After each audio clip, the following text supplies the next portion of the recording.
እስልምና ያታለለሽን ነገር ልብ ብለሽ አድምጪ። መሐመድ ይሄ ትእዛዝ የታዘዘው በሰባተኛው መቶ ክፍለ ዘመን ነው።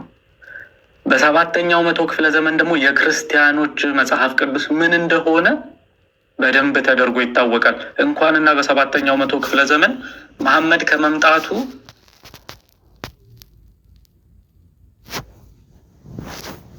ዛሬ ካለው መጽሐፍ ቅዱስ ጋር አንድ አይነት እንደሆነ ይታወቃል።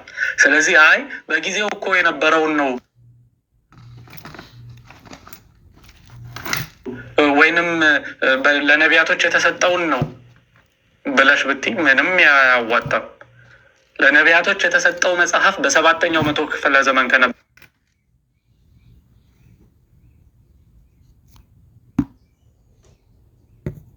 እጅ ደግሞ በሰባተኛው መቶ ክፍለ ዘመን የነበረው መጽሐፍ በደንብ ተደርጎ እዚህ ላይ ኦንላይን ራሱ አውጥቶ መመልከት ይቻላል። እንኳን በሰባተኛው መቶ ክፍለ ዘመን ከዛ በፊት ምናልባት 1000 ዓመት ወደኋላ ብትሄዱ ሁሉ የነበሩት መጽሐፍቶች ይታወቃሉ። ስለዚህ ያ ነገር በፍጹም አያዋጣውም። እስልምና የግድ አጣብቂኝ ውስጥ ስላለ ያንን ምላሽ ይሰጧቸዋል። ምላሽ ነው ብለው ቁጭ ብላችሁ እንደማታሰላስሉ ስለሚገባቸው ማለት ነው። ቁጭ ብለው ይሄ ነገር ግን እንዴት ነው በሰባተኛው መቶ ክፍለ ዘመን ምን አይነት መጽሐፍ ነው የነበረው እነማን ናቸው እነዛ ክርስቲያኖች ብላችሁ እንደማትጠይቁ ስለሚገባቸው ያ በዛ ነገር ያታልሏችኋል ማለት ነው። እና ቢኒ ሀሳብ ስጥበትና እንቀጥላለን።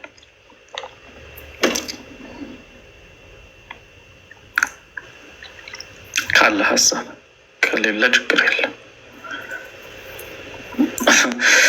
ኦኬ ልጅቱ ምን አለች?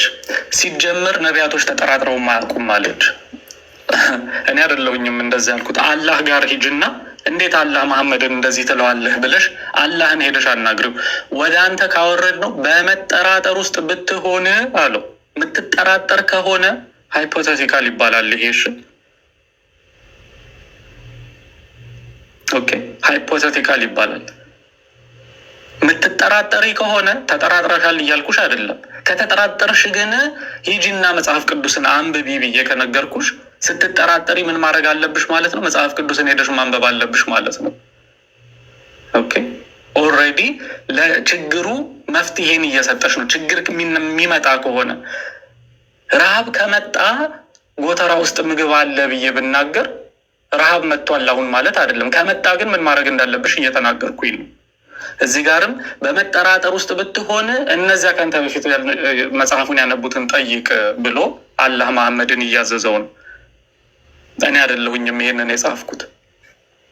ስለዚህ መሐመድ ምናልባት ጥርጣሬ ውስጥ ቢገባ ይሄ የወረደው ነገር እንዲያው የሚነገረኝ ታሪክ እንዲያው ይሄ ጅብሪል መጣ እያልኩኝ የማወራው ታሪክ እንዲያው ትክክል ይሁን አይሁን ብዬ የምጠራጠር ከሆነ ምን ማድረግ አለብኝ ብሎ ሲያስብ ሄደህ የበፊቱን ሰዎች ጠይቅ ተብያለሁ። መጽሐፉን የሚያነቡትን ሰዎች የተበረዘውን መጽሐፍ የሚያነቡትን ነው እንደ ሄዶ እንዲጠይቅ የታዘዘው። አላህ የተበረዘ መጽሐፍን የሚያነቡ ሰዎችን ሂድና ጠይቅ ብሎ ያዘዋል?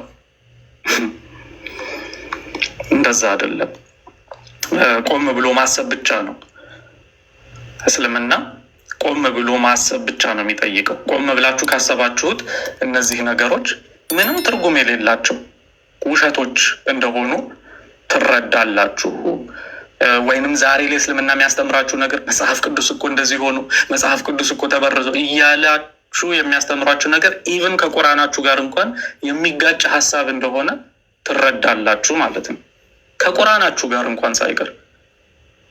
እስልምና ግን ያንን እስልምና የሚለውን አይዲዮሎጂ ኦኬ የፖለቲካዊ አሰራር ነው እንጂ እምነት አይደለም እኮ እስልምና ማለት። እምነት ሳይሆን የፖለቲካ አሰራር ነው። ያንን ለማራመድ ሲል ግን ምንም እንዲያው ከቁርአኑ ጋር ቢጋጭም ከዛ ጋር በተቃራኒ ሄዶ ያንን እውነት ለማስመሰል የማያደርጉት ጥረት የለም። እና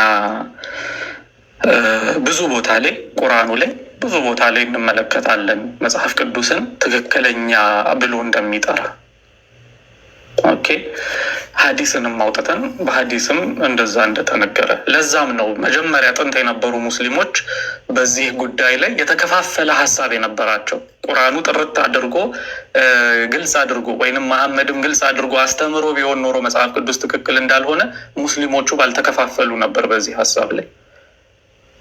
ግን ትልልቅ የሚባሉ ሰሃቦቻቸው ወይንም ስኮላሮቻቸው በዚህ ሀሳብ ላይ የተለያየ አመለካከት እንደነበራቸው ኢቭን እስከ ኢብን ቀይም ጊዜ ድረስ ማለት እንግዲህ እና ኢብን ቀይም በ13ኛው መቶ ክፍለ ዘመን በ14ኛው መቶ ክፍለ ዘመን የነበሩ የእስልምና ሊቃውንቶች ናቸው።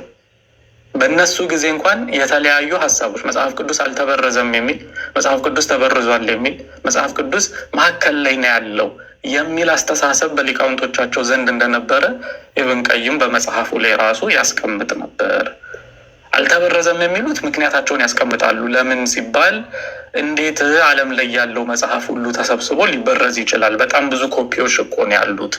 አንዱ ቢበረዝ ሁሉም ተበርዟል ማለት አይደለም ብለው ሙስሊም ሊቃውንቶች አርጊው ያደርጋሉ። ይሄንን ኢብን ቀይም በመጽሐፉ ላይ ያስቀምጣል። ሌሎቹ ግሩፖች ደግሞ አሉ አይ ተበርዟል ደግሞ የሚሉት፣ እነሱም ምክንያታቸውን ደግሞ ያስቀምጣሉ። የእነሱ ግን ሜን ሪዝናቸው ተበርዟል ብለው የሚናገሩበት ሜን ሪዝናቸው ምንድን ነው? እንደዛ ካላሉ ቁርአናቸውን እስልምናን ሀሰተኛ ስለሚያደርግባቸው ነው መጽሐፍ ቅዱስ። እንደነ ኢብን ተይሚያ አይነቶች ደግሞ ትንሽ መቀየሮች ካልሆኑ በስተቀር አብዛኛው ኢንታክት ነው አልተቀየረም ብለው እንግዲህ ሼኹ አልኢስላም ኢብኑ ተይሚያ ታላቁ ሊቃውንታችን የሚሉት በተለይ ሳላፎች ያንን ሀሳብ ያስቀምጣል። ትንሽ የተወሰነ ነገሮች ቀይረዋል ብሎ ነው ኢብን ተይሚያ የሚያስበው። ለምሳሌ አሁን የመሐመድን ዲስክሪፕሽን እንትን ውስጥ ቶራ ውስጥ ነበረ አቋሙ ቁመቱ እንደዚህ ተደርጎ ተጽፎ ነበር። እሱ ነገር ወጥቷል እንጂ ሌላው ነገር ላይ እንዳለ ነው ኢንታክት ነው ብሎ ሀሳብ አለ። አሁን የመሐመድ ቁመና እንትን ውስጥ ሲገለጥ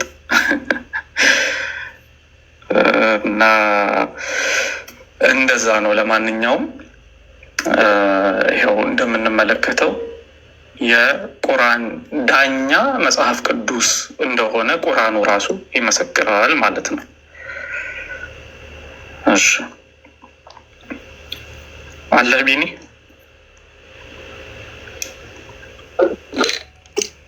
ሀሳብ ካለ ሀሳብ እንግዲህ ሀሳብ አይጠፋም። መቼ ይጠፋል? ስጥበት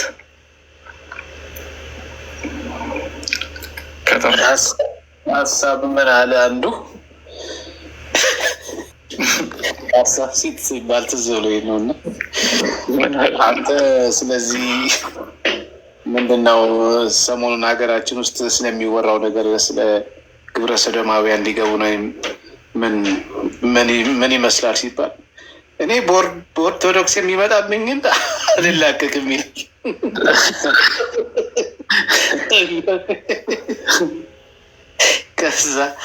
ከዛ በኋላ እኔ እኮ እያልኩ ያለሁት ስለዚህ ስለ እግዚአብሔር ነው የሚያቆሱ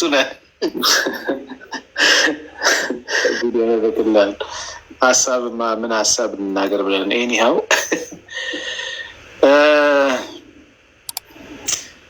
ሱራ ምንድን ነው 10:94 ላይ ያለው ሲጀመር ቃሉ ራሱ ትክክል አይደለም። ማርዲ ቃሉ ራሱ አንድ አምላክ እንደዚህ ብሎ ሊናገር አይችልም። እንግዲህ የሉቃስ ወንጌል ምዕራፍ 1 ቁጥር 20 ምናምን አካባቢ ሄደን ስናይ መልአኩ ቅዱስ ገብርኤል ወደ ዘካርያስ መጡ። ይህን ነገር ሲነግረው ባለማመኑ በጊዜ የሚፈጸመውን ነገር ስነግር ባለማመን ብሎ ልጁ እስከሚወለድ ዲዳ ትሆናለህ ብሎ እንትን ብሎታል፣ ገስጾታል ማለት ነው። አይደለም እግዚአብሔር ቅዱስ አምላክ ኃያል አምላክ ይቅርና መላእክት እንኳን ይዘው የመጡትን ቃል ሰዎች እንዲቀበሉ እንዲያምኑ ነው እንጂ የሚጠይቁት። እንደው ያ ቃል ላይ የላኩት ቃል ላይ ጥርጥር ካለ የምትጠራጠር ከሆነ እንደዚህ ያደርግ ምናምን አይሉም። ተመልከት እንግዲህ ኢቨን መልአኩ እንኳን እግዚአብሔር ተልኮ ይዞ የመጣውን ቃል ሳያላምጥ እንዲወስድ ትክክለኛ እግዚአብሔር ቃል ነው። ምንድነው ከእግዚአብሔር የመጣ ስለሆነ እንዲቀበል ነው ያለው። ይሄን ባለማድረጉ በመጠራጠሩ ምንድነው አንደበቱ እንዲዳ ሲያደርገው ነው ምናየው። አላህ በተቃራኒው ግን ቃሉን ከሰደደ በኋላ የምትጠራጠር ብትሆን አለ ከሱ በላይ ሌላ ታማኝ ወደ ሌላ የምትጠራጠር ብትሆን ሂድና ከዚህ በፊት መጽሐፍ ያነበቡ ሰዎችን ጠይቅ፣ እነሱ ያረጋግጡልሃል እያለው። ይሄ አንድ አካል በአላህ እምነት ከሌለው እንዴት ነው በሰዎች ላይ እምነት ሊኖረው የሚችለው? በመጀመሪያ ደረጃ አነጋገሩ ራሱ ትክክል አይደለም ስታየው ማለት ነው። ስለዚህ ከዛ ነው የምጀምረው። ሲቀጥል ደግሞ ሄዶ የመጽሐፉ ሰዎች ምንድን ነው የሚያረጋግጡላት? ቁርአን ትክክል ነው ብለው እንዲናገሩ ነው ሄዶ ማረጋገጫ እንትን ያለው የሚፈልገው።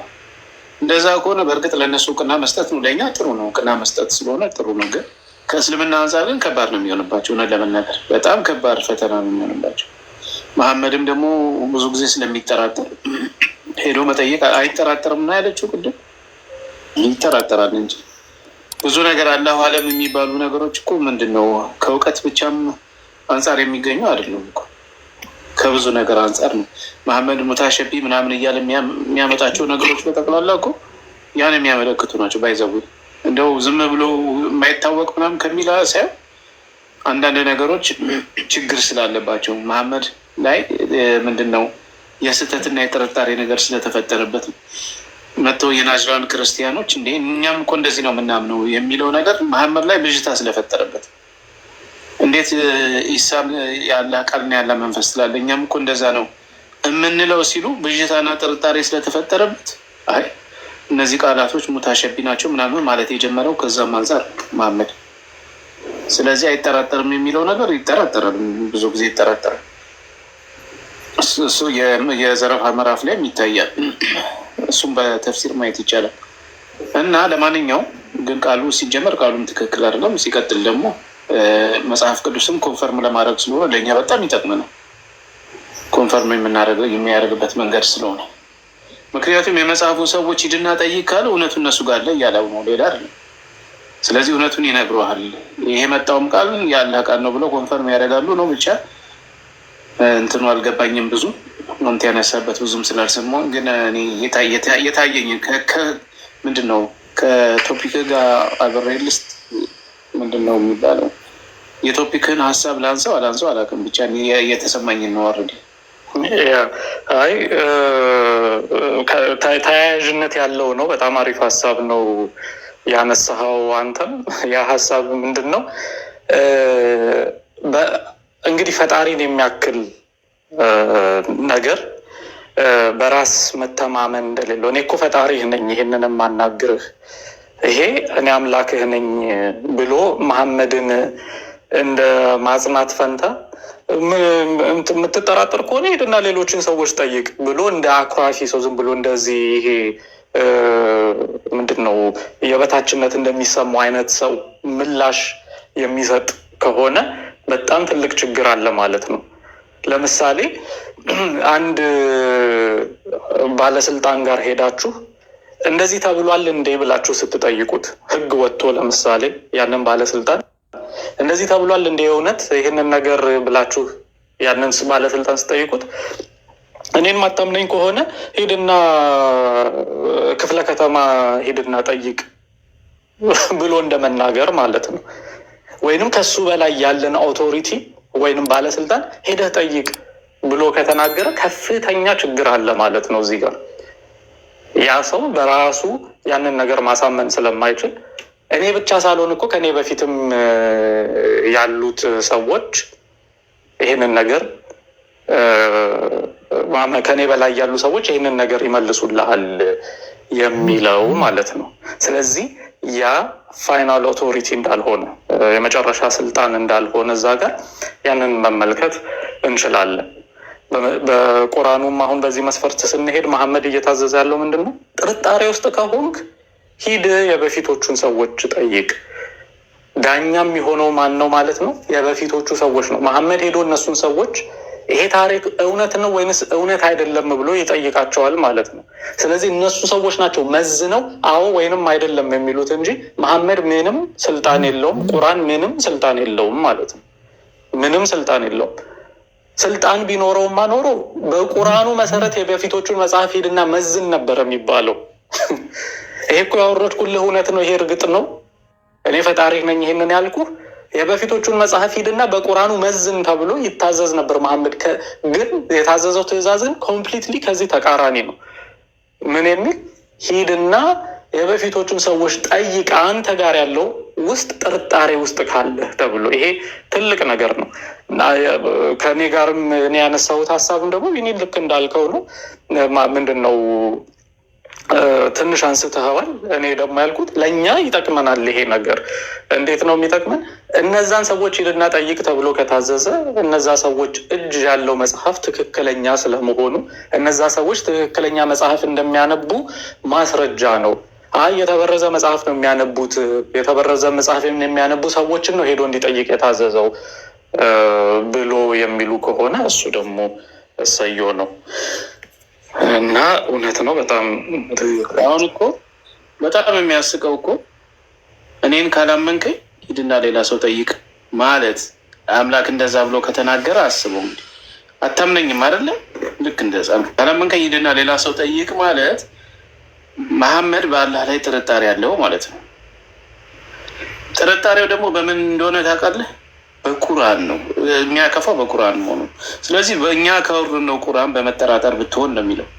ካላመንከኝ ሂድና ሌላን ሰው ጠይቅ ሲለው እኛ ካወረድነው ቁርአን በመጠራጠር ብትሆን ነው የሚለው። ስለዚህ በቁርአን መውረድ መሐመድ ጥርጥር ነበረው ማለት ነው። አሁን ዝም ብሎ መቼም ከመሬት ተነስቶ አይነገርም። አንድ ነገር አለ፣ ጭስ የሌለበት ቤት እሳት አይቃጠልም ምናምን እንደዛ የሚባል ነገር አለ እና ከመሬት ተነስተ ለምን እንደዛ አለህ ሊል ይችላል።